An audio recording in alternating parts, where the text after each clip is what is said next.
ପିଲାମାନଙ୍କୁ ନିଜର ଜୀବନଠୁ ଅଧିକ ଓଜନ ସ୍କୁଲ ବ୍ୟାଗ୍ ଆଉ ଶିକ୍ଷାର ଚିନ୍ତା ଅଛି।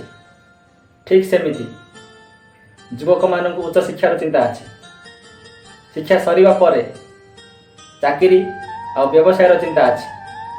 ଗୃହିଣୀମାନଙ୍କୁ ମହଙ୍ଗାଇ ଆଉ ଘର କାମ ବୋଝର ଚିନ୍ତା ଅଛି।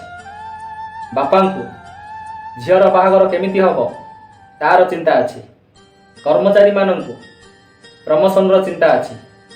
ଆଉ ବୁଢ଼ାବୁଢ଼ୀମାନଙ୍କୁ ରୋଗର ଚିନ୍ତା ଅଛି। ପୁରା ଦୁନିଆରେ ସମସ୍ତେ ନିଜ ନିଜ ଜୀବନରେ କିଛି ନା କିଛି ଚିନ୍ତାକୁ ନେଇ ବିଚଳିତ ହୋଇଥାନ୍ତି। ପ୍ରଥମେ ଆପଣଙ୍କୁ ସ୍ୱୀକାର କରିବାକୁ ହେବ ଆପଣଙ୍କ ଜୀବନରେ ଘଟୁଥିବା ଘଟଣା ସବୁବେଳେ ଆପଣଙ୍କ ଇଚ୍ଛା ଅନୁସାରେ ଘଟିବ ନାହିଁ। ଏମିତି କିଛି ଘଟଣା ଅଛି ଯେଉଁଟା ଆପଣଙ୍କ ସହିତ ଘଟିବ, ଯାହା କେତେବେଳେ ଆପଣଙ୍କୁ ସୁଖ ଦେବ ଆଉ କେତେବେଳେ ଦୁଃଖ ଦେବ।